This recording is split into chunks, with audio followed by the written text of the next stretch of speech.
ഒറ്റിക്കൊടുക്കുവാൻ ആരും യൂദായെ നിർബന്ധിച്ചിട്ടില്ല. എന്നാൽ യൂദ കർത്താവിനെ ഒറ്റിക്കൊടുക്കുവാൻ ഒറ്റയ്ക്കെടുത്ത തീരുമാനമായിരുന്നു.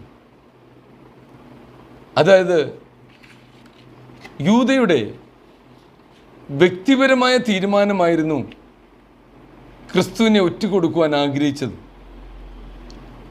പരിശുദ്ധാത്മാവിനെ പ്രാപിച്ചുവെന്ന്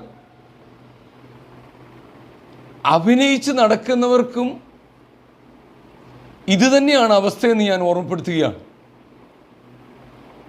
ക്രിസ്തുവിൽ വിശ്വസിച്ചവരാണെന്ന്